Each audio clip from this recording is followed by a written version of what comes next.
दर्शक बंधु आज एक भिन्न प्रयास सहित मुझे एक्सप्लोर कनिका चैनल रे कनिकार एक बहु प्रसिद्ध जगह बड़ाग गाँ को जोठिकी कनिकार राजा प्रभु श्री गोपीनाथ शोभा पाती गोपीनाथ लीला अलौकिक कहानी सहित आग को चलतु बढ़िया आम ए भिडियो।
तेबे दर्शक बंधु आपण माने केबे आसीछंती राजकनिका कनिका होची राजकनिकार पुराणा ना जेतेले राजा राजुरा शासन चलीथिला सेतेबेले राजकनिका कनिका नार प्रसिद्ध थिला। केन्द्रापड़ा जिल्लार एही राजकनिका ब्लॉक रे जणा नाही केते केते गुप्त रहस्य लुचिकी अछि ताकू एक्सप्लोर करिया पई मु मिठी आपण माननकू कनिका विषय रे सब जानिबा पई मोर नुवा चैनल नै आछि एक्सप्लोर कनिका। तेबे आजिर विषय वस्तु कौन आप तो जानी सारी बड़ाग बड़ाग गाँव प्रभु गोपीनाथ भगवान को भितर राजा सीए तांकर महिमा मु बा कौन कहि परिबे आसंतु सुनिबा किछि माँ मानक ठारू कौन सब से मानकर अनुभूति आसंतु जानिबा ते आसंतु जिबा से भक्त बंधु मानक पाखु यतासिथिली कालिया तो दर्शन पाई रे तोते छाड़ी जीवाको मन बळु नाही रे। भगवान गोपीनाथ होउचंती ये ग्रामर मौड़मणि हवा संगे संगे ये सारा अंचलर राजकनिकार से मौड़मणि दिने कौन है आम भर बहुत अलौकिक घटना शुणी अच्छु। आमर पूर्वपुरुष जेजे जे थिले सी कहूले भगवान दास कहूले जे दिने एक चोर आसला गोपीनाथ पाखे चोरी करने सी चोरी करू कौन कले ना बईसी गोटे फपाड़े किए गोपीनाथ बईसी फपाड़े बईसी फपाड़िया फल से बईसीटी जा चोर को गोड़े गोड़े जा बईसी फपाड़ी दिखते बईसीटी पड़ी भागवत पोखरी पाखे जब भागवत पोखरी पाखे पड़ी से श्रीकृष्ण निजे स्वयं कौन कले ना स्वप्नादेश देले जे मो बईसी जा पड़ी भागवत पोखरी पाखे तुम्हें जाकि आसो सेठू सखा सखा उठिकी आमर जे भगवान दास से कही जा देखला बेलू भागवत पोखरी पाखे बईसी पड़ी ये गोटे भी तांकर अलौकिक लीला प्रत्यक्ष एटा माने स्वयं से निजे करिसेंती किंतु तापर भी एबे जो काला बैशाखी आसीथिला बैशाख ये जो बाघौदा को सेतेबेले समस्ते ये ग्रामर आबाल वृद्ध वर्णिता जिते एत भयंकर भाव में आसी से हाथ टेक देते हे गोपीनाथ आमको रख सी कौन करते ना से काला बैशाख एमती ठेला भाई ठेली देती जहाँकि से आड़े आड़े देखी अछूतीपुर आड़े देखी चलीगला किंतु ये ग्राम सुरक्षित रहा आपको भी आम आखिरे देखीचु एमती अद्भुत अलौकिक लीला भी तांकर बहुत बहुत जहाँकर भी जो कथा कही पारना तांकर भी पाटी फिटी जाऊँगी पाखे से किसी मानसिक रखला बेलू आमती जहाँ जो मानकर पिला बालक न होती से भी एमती भी अलौकिक लीला तांकर बाल स्वरूप को लेकिन पूजा करने फल भी से माने कामना भी सिद्ध होची आ सी तो हेले 16 कला संपन्न ସେ ଶ୍ରୀକୃଷ୍ଣ ଯେ ସେ ହେଲେ 16 କଳା ସମ୍ପନ୍ନ। ସିଏ ତ ଏଠାକୁ ଆମେ ଯେମିତି ଶ୍ରୀକୃଷ୍ଣ ବି ସେମିତି, କିନ୍ତୁ ସିଏ ହେଲେ 16 କଳା ସମ୍ପୂର୍ଣ୍ଣ ପବିତ୍ରତମ। ତାଙ୍କ ପାଖରେ ବହୁତ ଅଲୌକିକ ଗୁଣ ଅଛି, ଯାହାକି ଆମେ କରିପାରିବାନି, ସେ ସିଦ୍ଧ କରିପାରିବେ। କାରଣ ସେ ସବୁକୁ ଜୟ କରିଛନ୍ତି, ସମସ୍ତ ଇନ୍ଦ୍ରିୟକୁ ବି ସେ ଜୟ କରିଛନ୍ତି। କୌଣସି କାମନା ବାସନା ତାଙ୍କର ନାହିଁ। ସିଏ ହେଲେ ଭଗବାନ। ତେଣୁକରି ତାଙ୍କର ଅଲୌକିକ ଲୀଳାକୁ ପ୍ରଖ୍ୟାତ କରିବା ପାଇଁ ଆଉ ଧର୍ମକୁ ସ୍ଥାପନା କରିବା ପାଇଁ, ଅଧର୍ମକୁ ନାଶନ କରିବା ପାଇଁ ଇଏ ଧରାପୃଷ୍ଠକୁ ସେ ଅବତରଣ କରନ୍ତି। ନହେଲେ ତାଙ୍କର ସ୍ୱରୂପ ହେଲା କ'ଣ? ଜ୍ୟୋତି ସ୍ୱରୂପ, କେବଳ ବିନ୍ଦୁ। ସେ ବିନ୍ଦୁର ନାମ ହେଲା ଶିବ। ଆଉ ଯେତେବେଳେ ସେ ଆକାର ଗ୍ରହଣ କରନ୍ତି, ସାକାର ରୂପରେ ଆସନ୍ତି, ତାଙ୍କର ନାଁ ଦିଆଯାଏ ଗୋପୀନାଥ, ଦିଆଯାଏ ଅନେକ ନାମ ଦିଆଯାଏ, ଶ୍ରୀ ଲକ୍ଷ୍ମୀ ନାରାୟଣ, ଜଗନ୍ନାଥ, ବିଷ୍ଣୁ, ଯିଏ ଯେଉଁ ନାମରେ ତାଙ୍କୁ ପ୍ରଖ୍ୟାତ କଲେ। କିନ୍ତୁ ତାଙ୍କର ସ୍ୱରୂପ ହେଲା କ'ଣ? ବିନ୍ଦୁ ସ୍ୱରୂପ, ଜ୍ୟୋତି ସ୍ୱରୂପ। ସେ ହେଲେ ଅଲୌକିକ, ତାଙ୍କର ସେଠି ନାଁ ହେଇଯାଇଛି ଶିବ ବାବା। କିନ୍ତୁ ସିଏ ଯେତେବେଳେ ସାକାରରେ ଧାରଣ କରନ୍ତି, ତାଙ୍କର ନାମ ହେଇଯାଉଛି ଅନେକ, ଭକ୍ତମାନେ ତାଙ୍କର ଅନେକ ନାମ ଦେଉଛନ୍ତି। ବହୁତ ଅଲୌକିକ ଗୁଣ ଅଛି। ଭକ୍ତ ସେ କ'ଣ କରନ୍ତି ନା, ଯଦା ଯଦା ହି ଧର୍ମସ୍ୟ ଗ୍ଲାନିର୍ଭବତି ଭାରତ ଅଭ୍ୟୁତ୍ଥାନଂ ଅଧର୍ମସ୍ୟ ତଦାତ୍ମନଂ ସୃଜମ୍ୟ। ଯେତେବେଳେ ଅଧର୍ମ ବହୁତ ଚାରିଆଡ଼େ ବ୍ୟାପିଯାଏ, ସେଇ ଅଧର୍ମକୁ ନାଶ କରିବା ପାଇଁ ଗୋପୀନାଥ ଏ ଧରାପୃଷ୍ଠକୁ ଅବତରଣ କରନ୍ତି। ଅବତରଣ କରି ନିଜର ଧର୍ମକୁ ସ୍ଥାପନା କରି ଅଧର୍ମକୁ ନାଶ କରି ପୁଣି ଅଭିନୟ ସାରି ସେ ପୁଣି ନିଜ ଇଏକୁ ବାହୁଡ଼ି ଯାଆନ୍ତି। ଆମେ ସମସ୍ତେ ଏକ ସୂତ୍ରରେ ଗୁନ୍ଥା, ଯାହାକି ଆମ ସମସ୍ତଙ୍କର ବି ଅଭିନୟ ସରିଗଲେ ଆମେ ଆମ ଅଭିନୟ ସାରି ପୁଣି ଆମ ବାଟରେ ଆମେ ଚାଲିଯାଉ। ଏତିକି ହେଲା କଥା। ସେଥିପାଇଁ ମୁଁ ଅନୁରୋଧ କରୁଛେ ସମସ୍ତ ଦେଶବାସୀଙ୍କୁ, ମନରୁ କାମ, କ୍ରୋଧ, ଲୋଭ, ମୋହ, ହିଂସା, ଅହଙ୍କାର ଛାଡ଼ି ସମସ୍ତେ ଏକ ଲୟରେ, ଏକ ଧ୍ୟାନରେ ସେ ପରମ ପିତା ପରମ ପୂଜ୍ୟ ବାବାଙ୍କୁ ଆମେ ଡାକିବା। ଡାକିଲା ଫଳରେ ଆମର ଏଇ ଅସୁର ବୃତ୍ତି ଛାଡ଼ି ଆମେ କ'ଣ ସତ୍ୟ ମାର୍ଗରେ ଅବଲମ୍ବନ କରିବା, ସତ୍ୟକୁ ପ୍ରତ୍ୟାଖ୍ୟାନ କରିବା, ଆଉ ସେଇ ପୁଣି ସତ୍ୟ ଯୁଗକୁ ଆସିବାକୁ ଚେଷ୍ଟା କରିବା। ଯାହାକି ଆମର କଳି ସରିଗଲା, ଏଇଟା ସଙ୍ଗମ ଯୁଗ ଚାଲିଛି। କଳିର ସତ୍ୟର ଆଗମନ, କଳିର ପ୍ରସ୍ଥାନ। କଳି ମାନେ ଯାଉଛି, ସେଇ ଭିତରେ ଯେଉଁ ଯୁଗ ହେଉଛି ସେଟାକୁ ସଙ୍ଗମ ଯୁଗ କୁହାଯାଉଛି। ଏହି ସଙ୍ଗମ ଯୁଗରେ ଆମେ ସମସ୍ତେ ପବିତ୍ର ହେବା, ଆଉ ସତ୍ୟ ଯୁଗକୁ ସମସ୍ତେ ଆସିବା, ଏଇ ଶ୍ରୀକୃଷ୍ଣଙ୍କ ପାଖରେ ଲୀଳା କରିବା। ଏତିକି ମୋର ନିବେଦନ। ଆଉ ଦର୍ଶନ ନ କଲା ପର୍ଯ୍ୟନ୍ତ ଆମେ ଖାଉନା, ଦର୍ଶନ କରିକି ଗଲେ ଯାଇକି ଖିଆପିଆ। ତେବେ ଦର୍ଶକ ବନ୍ଧୁ, ଆପଣମାନେ ତ ଦେଖିଲେ ମାଆ ମାନେ କ'ଣ କହିଲେ, କେମିତି ଭକ୍ତିର ଆପଣମାନଙ୍କୁ ଅନୁଭବ ଦେଲେ। ଏସବୁ କଥା ଶୁଣି ମୋର ତ ରୁମ ଟାଙ୍କୁରି ଉଠିଲା, ମୁଁ ତ ଭାବ ବିହଳ ହୋଇପଡ଼ିଲି। ଏବେ ଆସନ୍ତୁ ଶୁଣିବା ନନାଙ୍କ ପାଟିରୁ କିଛି ଭଗବାନଙ୍କର ମହିମା ବିଷୟରେ। ଭଗବାନ କେମିତି ଆବିର୍ଭୂତ ହେଇଥିଲେ, କ'ଣ ଥିଲା ଭଗବାନଙ୍କର ଲୀଳା, କେମିତି କ'ଣ ଭଗବାନଙ୍କର ରୀତିନୀତି ସମ୍ପନ୍ନ ହୁଏ। ତେବେ ଚାଲନ୍ତୁ ଦେଖିବା ନନାଙ୍କ ସହିତ।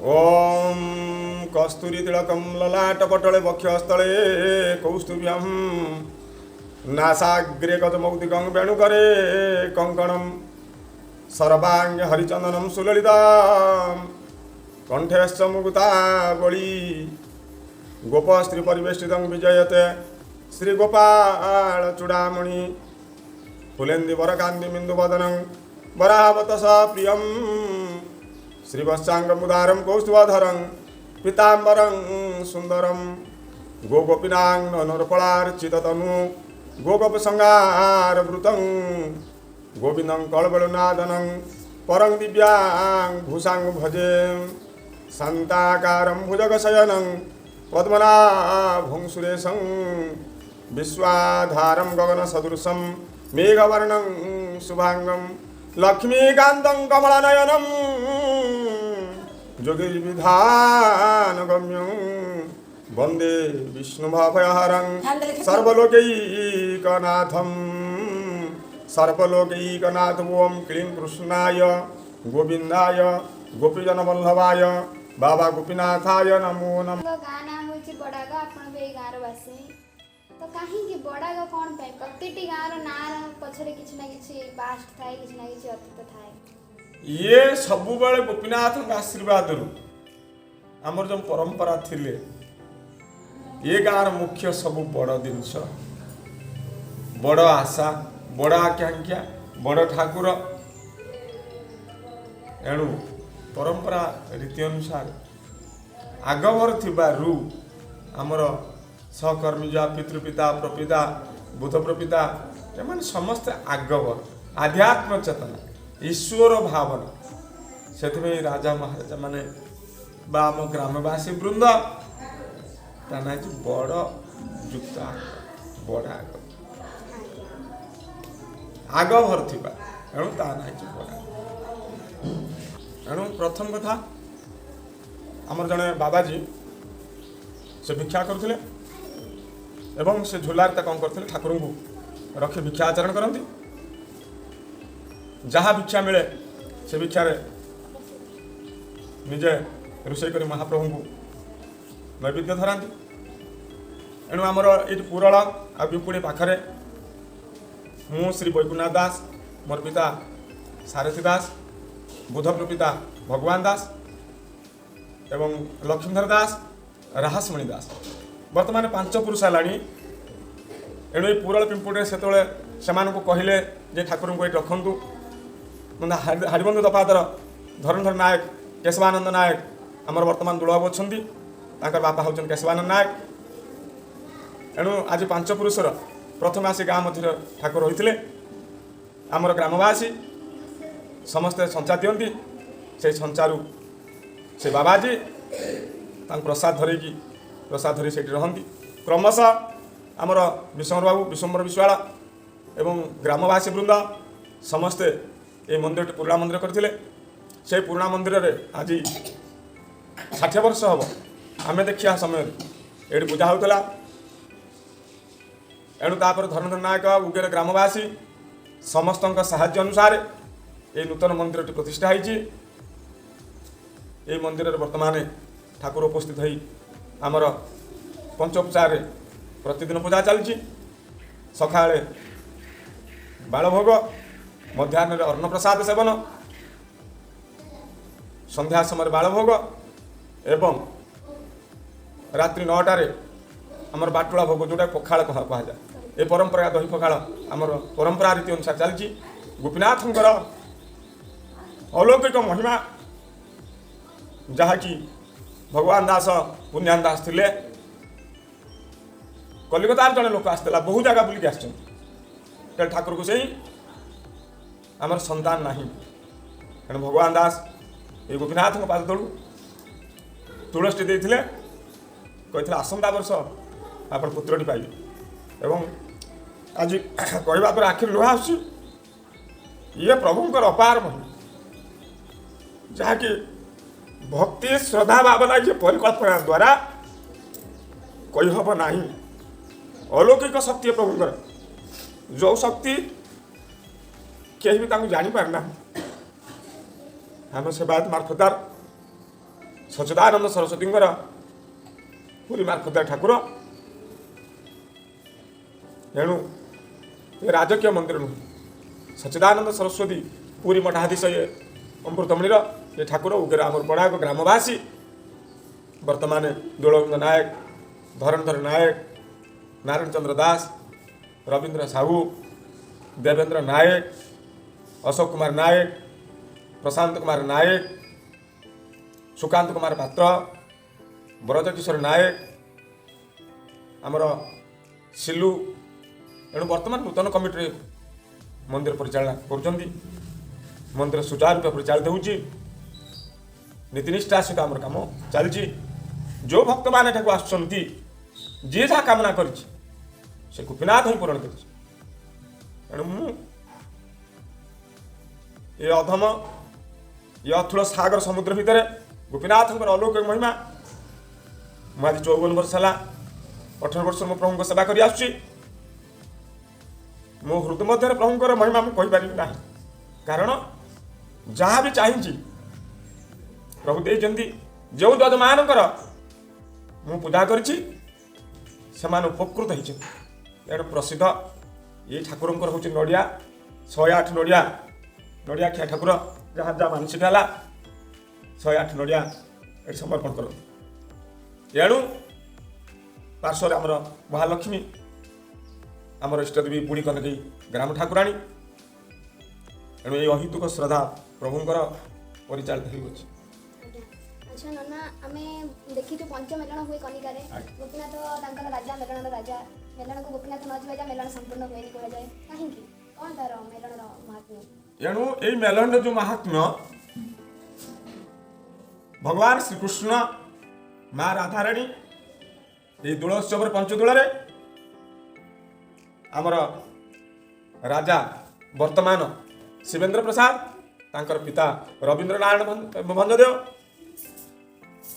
ରାଜେନ୍ଦ୍ର ନାରାୟଣ ଭଞ୍ଜଦେବ এই ପରମ୍ପରା ରୀତିରେ ପଞ୍ଚଦୋଳ କରି ଆସୁଥିଲେ। এই ପଞ୍ଚଦୋଳ ହେବାର କାରଣ ରାଧାକୃଷ୍ଣଙ୍କର ସର୍ବଦେବାଦେବୀ এই ହୋଲି ଖେଳରେ ସମସ୍ତେ ଆମର ପ୍ରଥମ କାଳିକାପୁର ମେଲଣ, ଦ୍ୱିତୀୟତଃ ଆୟତନ ମେଲଣ, ତୃତୀୟ ଗିରିଆ ମେଲଣ, ଚତୁର୍ଥ ଦେଉଳି ମେଲଣ, ପଞ୍ଚମ ହେଉଛି ରାଜ ମେଲଣ। ଏ ପଞ୍ଚଦୋଳରେ ସମସ୍ତ ଦେବାଦେବୀ ଏକତ୍ରିତ ହୋଇ ଆନନ୍ଦ ଉତ୍ସବରେ ହୋଲି ଖେଳନ୍ତି ବା ଦେବତାମାନଙ୍କର ସଂଗଠିତ ଦେବସଭା ହୁଏ। ସମସ୍ତ ଶ୍ରଦ୍ଧାଳୁ ଭକ୍ତମାନେ ସମସ୍ତେ ରାହସ ଉତ୍ସବଟି କରନ୍ତି। ଏହି ଉତ୍ସବ କେବଳ ସମସ୍ତ ଦେବାଦେବୀ ପରମ୍ପରା ରୀତି ଅନୁସାରେ ହୋଲି ଖେଳାଯାଏ। ଶ୍ରୀକୃଷ୍ଣ ରାଧାରାଣୀ ସର୍ବଦେବାଦେବୀ ସମସ୍ତେ ଦେଖନ୍ତି ଏକଜୁଟ ହୋଇ 33 କୋଟି ଦେବତା ସମସ୍ତେ ଭକ୍ତମାନଙ୍କୁ ବର୍ଷକର ଥରେ ଜଗନ୍ନାଥ ମହାପ୍ରଭୁ ବର୍ଷର ଥରେ ଗୁଣ୍ଡିଚା ରଥଯାତ୍ରାକୁ ବାହାରନ୍ତି। ଏହି ହୋଲି ଯାତ୍ରାଟା ସମସ୍ତ ଭକ୍ତମାନଙ୍କ ପାଇଁ ଏବଂ ରଙ୍ଗ ଉତ୍ସବ କରାଯାଏ।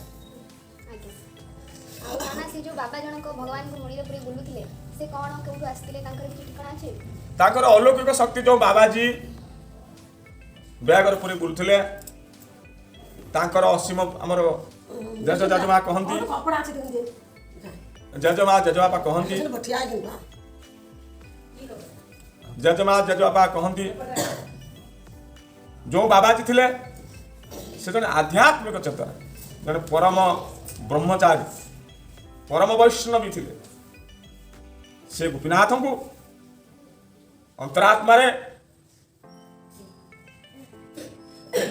ପରମ ବ୍ରହ୍ମ ବା ପିତା ମାତା ସମସ୍ତ ସେ ଗ୍ରହଣ କରି ସେ ଝୁଲାରେ ସେ ବାବାଜୀ ତାଙ୍କର ଅଲୌକିକ ଶକ୍ତି ସିଏ ହେଉଛନ୍ତି ପରମ ବ୍ରହ୍ମ, ପରମ ବୈଷ୍ଣବ, ନୀତିନିଷ୍ଠାବାନ। ଏଣୁ ଯେଉଁ ନୀତିନିଷ୍ଠା ପବିତ୍ର ଅନ୍ତରାତ୍ମାରେ ସେ ଗୋପୀନାଥଙ୍କୁ ପୂଜା କରୁଥିଲେ ତା ଅଲୌକିକ ଶକ୍ତି ତାଙ୍କୁ କେହି ଜାଣିନାହାନ୍ତି, କେହି ଜାଣିପାରିବେ ନାହିଁ, କେବଳ ଏକମାତ୍ର ଗୋପୀନାଥ ଏବଂ ସେ ବାବାଜୀ ଜାଣନ୍ତି। ଆମର ଏଠି ଭୋଗ ଯେଉଁ ନୈବେଦ୍ୟ କଥା କହିଲେ, ନୈବେଦ୍ୟ ଆମର ଯାନିଯାତ୍ରା ଉତ୍ସବରେ ଆମର ବହୁତ ପ୍ରକାର ବୋଲେ ପ୍ରସାଦ, ପଲାଉ,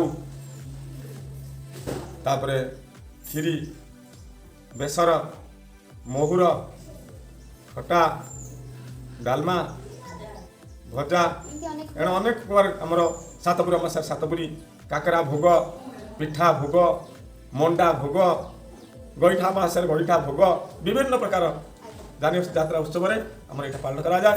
ଏବଂ ପାର୍ଶ୍ୱରେ ଯେଉଁ ମହାଲକ୍ଷ୍ମୀ ଅଛନ୍ତି ଆମର କୁମାର ପୂର୍ଣ୍ଣମୀ ଦିନ, କୁମାର ଉତ୍ସବ ଦିନ ଆମର 64 ବ୍ୟଞ୍ଜନ 64 ପ୍ରକାରରେ ଆଇଟମରେ ପ୍ରସାଦ। ପ୍ରତିଦିନ ପ୍ରସାଦ ହେଉଛି ଡାଲମା, ଖଟା, ଭଜା, ଶାଗ ବଡ଼ି ଭଜା ଏବଂ ପ୍ରସାଦ। ଏ ନିତ୍ୟାଦି ଦିନର ଆମର ଭୋଗ। ନନା ଭଗବାନଙ୍କର କ'ଣ ଦିନ ପାଳନ କରାଯାଏ? କିଛି ପୂଜା ବ୍ରତ କ'ଣ ସବୁ ରଖନ୍ତି? କ'ଣ ସେ ସବୁ? ଆମର 12 ମାସରେ 13 ପର୍ବ ଯେମିତି କୁହାଯାଏ, ଏଣୁ ଏଇ 13 ପର୍ବରେ ପ୍ରସିଦ୍ଧ ହେଉଛି ହୋଲି ଯାତ୍ରା। ରଜ ଉତ୍ସବ ପାଳନ କରାଯାଏ, ବସନ୍ତ ପଞ୍ଚମୀ ଯାତ୍ରା ପାଳନ କରାଯାଏ, କାର୍ତ୍ତିକ ମାସରେ ଆମର 5 ଦିନ ରାହସ କରାଯାଏ, ରାହସ ଉତ୍ସବ ଏବଂ ହୋଲି ଯାତ୍ରା, ଝୁଲଣ ଯାତ୍ରା ଏବଂ ଜନ୍ମାଷ୍ଟମୀ।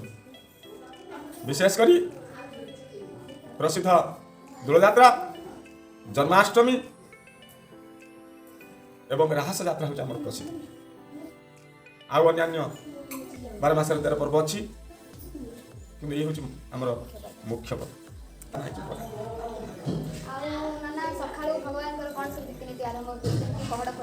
ସକାଳୁ ଭଗବାନଙ୍କୁ ଆମର ପହଡ଼ ଖୋଲିବା ସମୟରେ एणु आमर पलंक उठा जाए। पलंक उठेबा परे ठाकुरंकर थाली सजा जाए। ठाकुर महास्नान करती। क्षीर महू पैड़ नाना आदि प्रकार गंगा जल अगुर जल श्री कर्पूर श्री चंदन रे आमर ठाकुर को महास्नान कर। एणु मु समस्त विश्ववासी को तत्सत जो गोपीनाथ भक्त मान को मुझे पूजार तरफ समस्त को अभ्यर्थना जनाऊँगी तांकर मनाभीष्ट पूर्ण करूँ। ये विश्वर मंगल हो समस्त भक्तर मनाभीष्ट पूर्ण। ओम लक्ष्मी स्ते पंगजाखिनी बसंतु भारती कंठ देशे वर्धतां बंधुवर्गा प्रबल रिपुगणा जानतु पाताल मूलम देशे देशे च कीर्ति प्रसरन्तु भवतां पूर्ण पुण्यं शुभ्रा जीवत्वं पुत्र पौत्री सकल गुणस्तु स्तुतिस्ते नित्यमस्तु। स्वस्ति प्रजाभ्यो परिपालयन्ता न्यायेन मार्गेण मही महिषा गोब्राह्मण्यभ्यो शुभमस्तु नित्यं। लोका समस्ता सुखिनो भवन्तु सर्वे भवन्तु सुखिनः सर्वे सन्तु निरामया सर्वे भद्राणि पश्यन्तु मां कश्चित् दुःखभाग् भवेत्। हे गोपीनाथ समस्त विश्वासी मंगल विधान करंतु समस्त श्रद्धालु भक्त मानकर मनाभीष्ट पूर्ण करंतु। मुझे कही मोर वक्तव्य मु बंद करुछि।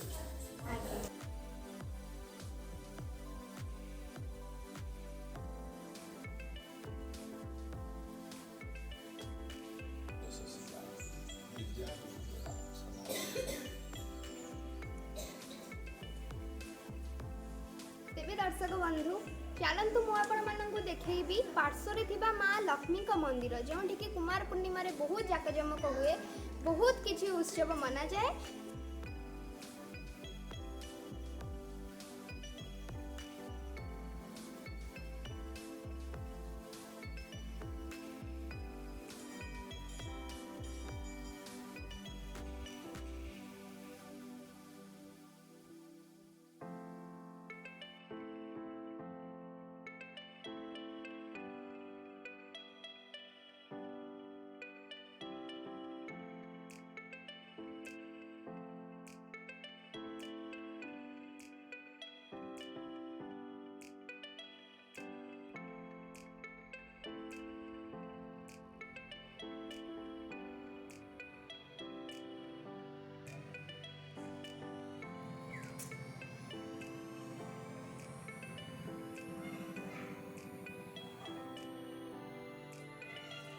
तेबे एतिके थिला आजिर विषय वस्तु। कनिका तो एतिके नुह कनिका रे आहुरी बहुत जगह अछि। मु आपण मानकु आगामी अध्याय रे आउ गोटे पवित्र स्थल आउ गोटे सुंदर मंदिर सुंदर जगह कनिका को एक्सप्लोर करिया पई निहाती नहीं कि जीबी। किंतु आजिर ए गोपीनाथंकर लीला ए महिमा आपनको केमिति लागिछि आपनको केमिति भाव प्रवण करिछि आपनको मन रे केमिति अनुभूति आनिछि कमेंट बॉक्स रे निहाती जणांतु। आपनको कमेंट मते साहस दिए आउ किछि नुआ प्रयास करिया पई आउ किछि नुआ आरंभ करिया पई। तेणु वीडियो टिके एते जा देखिथिबारु बहुत बहुत धन्यवाद। आपणकर ए गोटे गोटे लाइक मते आहुरी उत्साह दब। लाइक करू थांतु वीडियो को मते एमिति सपोर्ट करू थांतु। एक्सप्लोर कनिका को एक्सप्लोर कनिका रु एक्सप्लोर इंडिया तक नबा पई मते हेल्प करू थांतु। Thank you so much. नमस्कार।